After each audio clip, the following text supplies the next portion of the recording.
Sveiki vaikai, šiandienos tema yra dešimtainį skaičių dauginame iš natūraliojo skaičiaus. Tai visų pirma, pasakysiu taip, kad daugyba tarp tų dviejų skaičių vyksta lygiai taip pat, kaip ir tarp dviejų natūraliųjų skaičių. Jeigu žinote, jeigu man reikia 12 padauginti, tarkim, iš didesnio kokio 37, aš jau žinau, kaip tai daryti, mes jau mokame tai nuo 2, 3, 4 klasės. Tai dauginu, 7 iš 2 dauginu, gaunu 14, 4, 1 minty, 7 kart 1, 1 ir 7 ir plus 1, 8. Toliau, 3 kart 2 yra, čia 0, taip, antroje eilutėje jau 0 atsiranda, kai kurie pamiršta. 0, toliau, 3 kart 2 yra 6 ir 3 kart 1, 3. Toliau turiu sudėti tos du skaičius ir gaunu 4 plus 0, 4, 8 plus 6, 14, 1 minty ir 4, va, kaip gavosi gražiai. 4, 4, 4. Gerai, tai tokią taisyklę mes jau žinome, o dabar ką daryti, jeigu turiu dešimtainį skaičių. Tai jeigu turiu dešimtainį skaičių ir noriu padauginti, tarkim, iš natūralaus skaičiaus, kol kas iš 3, po to iš didesnio padauginsim, tai kas bus? Ta patį atlieku veiksmą, kaip ir su šituo atveju, tą patį veiksmą. 3 kart 2, 6, 3 kart 1, 1, 3 kart 0, 0. Gerai, ir vienintelė taisyklė atsiranda, kurios jūs galbūt negirdėjote, nematėte, o gal jau žinote, kiek buvo skaitmenų po kablelio pradžioje, tiek skaitmenų po kablelio turi būti ir atsakyme.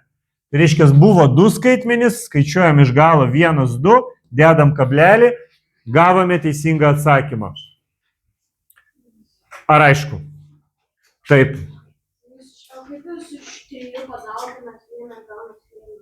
Oi, 3, jo. Ačiū. Gerai, 3. Jo, super. Tai gerai, supainiojau, taip, ne tą parašiau, vieną galvojau, kitą parašiau. Tai gerai, 12 kart 3, 36, matom, viskas gerai. Ok, tai dabar, jeigu aš noriu iš didesnio padauginti, tai tarkim, imu tokį pat ten kokį 15 ir dauginu iš 23, tarkim, skaičiaus. Kas bus? Visiškai tos pačios taisyklės, kaip su paprastais natūraliais skaičiais, kai dauginam. Tai gerai, 3 kart 5, 15, tai 5 ir 1 atminty, čia 3 ir 4, čia 0. Dabar antroje eilutėje nuo 0 pradedu, praleidžiu vieną, taip sakant, stulpelį. 2 kart 5, 10, tai 0 ir 1 minty, 2, 1, 3 su 1 ir 0. Viską sudedu, 5, 0, 5, 4, 0, 4, 0, 3, 3, 0. Ir dabar, koks yra atsakymas? Atsakymas turėtų būti su 2, matote, 2 skaitmenys po kablelio, reiškia ir čia turi būti 2 skaitmenys po kablelio, tai mano atsakymas 3 sveikos ir 45 šimtosios.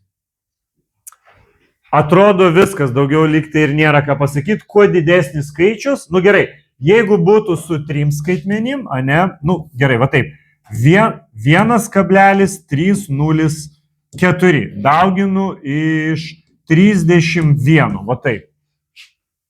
Taip, klausk. O jeigu, pavyzdžiui, yra ne iš dešimtainio, o iš sveiko skaičiaus.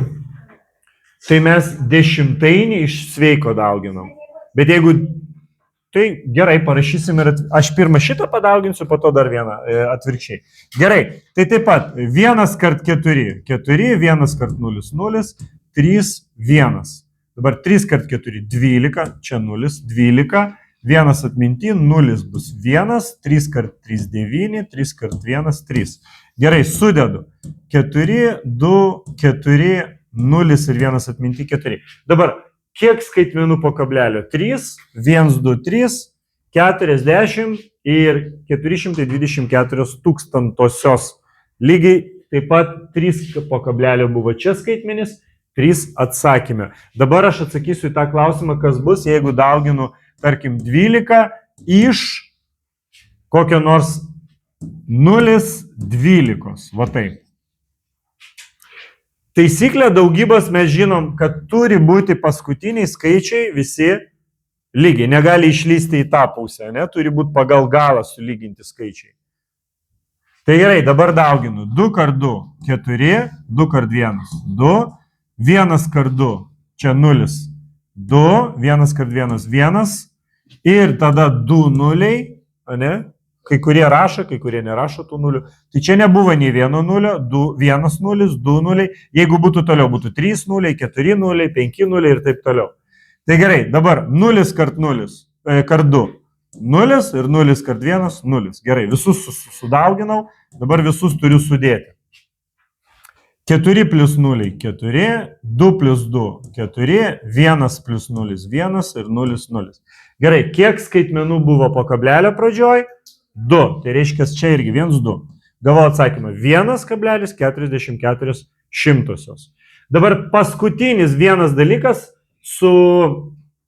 prisiminiau, kad su dešimtainiais skaičiais ir natūraliaisiais. Jeigu aš dauginu dešimtainį skaičių iš 10, tai man belieka pajudinti kablelį per vieną skaičių į dešinę. Ir aš gaunu atsakymą 5,0. Va taip. 10 kart padidėjo mano skaičius. Buvo pusė, tapo 5. Gerai, jeigu turiu 0,05 ir dauginu iš 10, 10 turi vieną nulį, tai man reikia per vieną pajudinti kablelį. Ir aš gaunu atsakymą 0,5. 5 šimtasias padauginau iš 100, gavau 5 dešimtasias. Taip. Pavyzdžiui, jeigu šitam veiksme 2 nulis, tai šiaip nebus kaip. Va čia 2 nulius taip gali. Nieko baisaus. Gerai, dabar jeigu turiu 0, 0, 12 ir dauginu iš 1000, tarkim. Gerai, 1000 turi 3 nulius. Tai reiškia, man kablelį reikia pajudinti per 3 vietas. Va čia atsiras kablelis.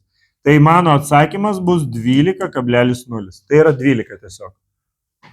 Gerai, bet kokį dešimtainį skaičių, tarkim, sugalvosiu va tokį skaičių, dauginu iš 100.